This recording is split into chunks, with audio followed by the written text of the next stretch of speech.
भगवान भोलेनाथ आपके जीवन के सभी कष्टों हर ले।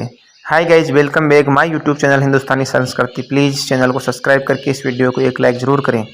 मित्रों, आपने देवों के देव महादेव एपिसोड मोबाइल पर या यूट्यूब पर या टीवी में कहीं पर देखे हैं तो आपका ये एपिसोड लास्ट था। इसके बाद में टीवी पर या मोबाइल पर आपको कहीं पर भी नहीं मिल रहा है कोई भी एपिसोड। पर दोस्तों, यदि आप इसके आगे जानने की इच्छुक है तो हम आपको अपने मुँह से ज़रूर सुना सकते हैं। कुछ भगवान महादेव जी कथाओं का अपने मुख से जरूर बखान कर सकते हैं। वैसे भगवान महादेव जी लीलाओं का वर्णन कर सके इतनी तो औकात मुझ में नहीं है। फिर भी भगवान महादेव जी हमें क्षमा करें, हम टूटे फूटे शब्दों में भगवान महादेव जी की आगे की कथाओं को आपको सुना रहे हैं। प्लीज़ अच्छी लगे तो सपोर्ट ज़रूर करें। हम भी वीडियो बनाने से पहले यही सोचते हैं कि भगवान महादेव जी हमें बराबर के लाइक दिलाए, लेकिन जितना हमारे भाग्य में है उतना ही मिलता है। तो गाइज, आगे की कथाओं में बात यह है कि एक समुद्र के किनारे एक गांव था, उसका नाम वास्कल था। वहाँ पर एक ब्राह्मण रहता था जिसका नाम बिंदुक था। वो बड़ा ही व्यभिचारी था, वेश्यावृत्ति में गमन करने वाला था। ब्राह्मणी क्या, उस ग्राम के सभी लोग व्यभिचार में लिप्त थे। हाँ, उस बिंदुक की पत्नी जरूर सुंदर थी, सौम्य थी, व्रत एवं कथाओं का पालन करती थी, लेकिन उसका पति उसे नहीं चाहता था और उससे छोड़ करके वह दो अन्य स्त्रियों के साथ खाता पीता था और अन्य स्त्रियों के साथ ही वेश्यागामी हो गया था। तो बाद में काम से पीड़ित होकर के उसकी पत्नी भी अपना मार्ग भटक जाती है। धीरे धीरे समय के अनुसार वह व्यक्ति बिंदु काल की भेंट चढ़ जाता है और नरक में जाता है। नरक में भिन्न भिन्न प्रकार की वह यातनाएं झेलता है। इसके बाद वह विंध्याचल पर्वत पर जाकर के एक पिशाच बन जाता है। वहीं बिंदु की पत्नी चंचुला, उस स्त्री का नाम चंचुला था, जो अपने बेटे पोतों के साथ में उसी ग्राम में निवास कर रही थी। लेकिन वह किसी देव योग से एक बार प्रयागराज चली गई। वहां पर मेला देखने और स्नान करने के बाद वह इधर उधर घूमने लगी। तभी वह एक शिवालय के पास में चली गई, जहां पर एक ब्राह्मण जो कि शिव पुराणी कथाओं का वाचन कर रहा था, वह उस समय कह रहा था कि जो स्त्री अपने धर्म का पालन नहीं करती है, व्यभिचार का पालन करती है, अर्थात कुमार्ग अपनाती हैं, वह मरने के बाद नरक को प्राप्त होती है और यमपुरी में जाती है। वहाँ पर यमराज के दूत उसकी योनि में परिक डालते हैं। परिक का मतलब है गरम सरिया। यह बात जब चंचुला सुनती है तो वह भय से कांप जाती है और भय से आकंचित होकर के अपनी मुक्ति के बारे में सोचने लगती है कि मुझसे ये क्या हुआ, मुझसे तो बहुत बड़ी भूल हो गई। और जब वह कथा समाप्त हो जाती है तो वहाँ से सभी लोग चले जाते हैं। तब भी चंचुला वहीं दुबकी सहमी सी बैठी रहती है और पंडित के पास जाकर के कहती है कि पंडित, हे विद्वान, आपकी बातों से मुझे इस बात का ज्ञान हुआ है। मैं अपने धर्म से भटक गई थी, क्या कोई मेरी मुक्ति का उपाय नहीं है?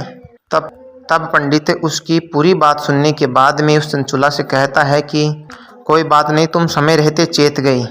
भगवान महादेव जी की कृपा से तुम भगवान महादेव जी कथाओं के प्रभाव में आ गई और संसार से विरक्त हो गई और तुम्हें अपनी गलती का पश्चाताप भी है।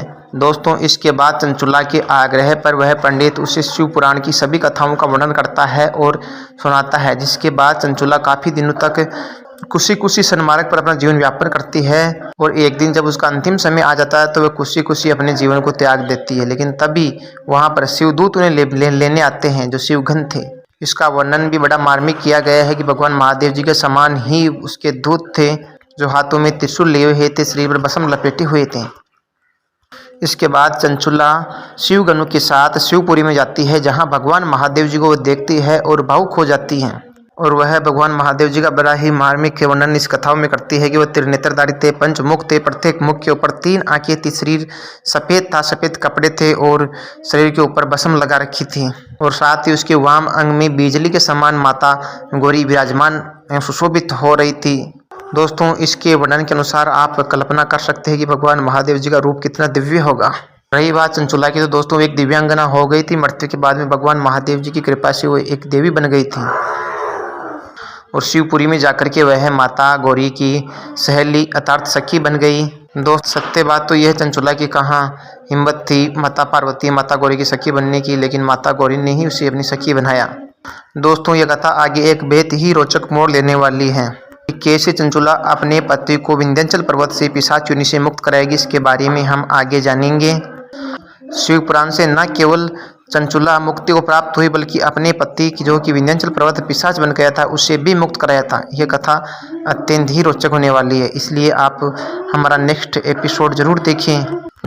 दोस्तों जल्दबाजी में हम छोटा ही एपिसोड बना पाए, अब की बार पूरी कथा का एपिसोड एक साथ ही लेकर के आऊँगा। दोस्तों ये चैनल मैंने भगवान महादेव जी की इन्हीं एपिसोडों को शुरू किया था और ये चैनल आज 8,000 सब्सक्राइबर पर पहुँच चुका है। और मैंने तो कुछ विशेष भी नहीं किया था, एक छोटा सा चैनल है, केवल भगवान महादेव जी के बारे में कुछ बातें बता देते हैं, जिससे ही अगर आप लोगों को पसंद आती है तो आप सब्सक्राइब कर लेते हैं। कुछ लोग भगवान महादेव जी के नाम से सब्सक्राइब कर लेते हैं। अगर दोस्तों बात है भगवान श्री राम भगवान महादेव जी की, तो दोनों एक ही है, दोनों में कोई भेद नहीं है, दोनों ओम से उत्पन्न है, दोनों ओम ही है। हम आगे जानेंगे कैसे ओम से भगवान महादेव जी की, भगवान ब्रह्मा जी की और भगवान नारायण की उत्पत्ति हुई। ओम क्या था, ओंकार है क्या, जबकि भगवान महादेव तो आदि अनंत है, साथ ही भगवान कृष्ण भी आदि अनंत है, क्योंकि ओम के ही दो रूप है, भगवान शिव भगवान रुद्र और भगवान नारायण। रही गाइज मेरी बात, तो दोस्तों मैं भगवान श्री राम के नाम का लगातार स्मरण करता हूं और उसी को भगवान महादेव जी भी मानता हूं। दोस्तों ये बात मैंने बिना माइक के केवल ऐसे ही बोल करके अपने मोबाइल से रिकॉर्ड की है, इसलिए आवाज़ अच्छी नहीं आ रही है, इसके लिए आप हमें क्षमा करें क्योंकि संशोधनों की कमी है। भगवान महादेव जी और भगवान श्री राम मेरे आराध्य हैं, क्योंकि दोस्तों कहा भी गया है रामेश्वर, राम का है जो ईश्वर, एक तो ये इसका अर्थ निकलता है रामेश्वर का, एक राम है जिसका ईश्वर। इसकी दो व्याख्या भिन्न भिन्न की। भगवान श्री राम ने रामेश्वर ज्योतिर्लिंग की व्याख्या की थी, राम का है जो ईश्वर, और भगवान शिव ने उसी ज्योतिर्लिंग की व्याख्या की थी, राम है जिसका ईश्वर। हम बाकी दोस्तों आप इतने तो समझदार होंगे ही, दोनों इस व्याख्या का क्या मतलब है कि कैसे दोनों एक ही है।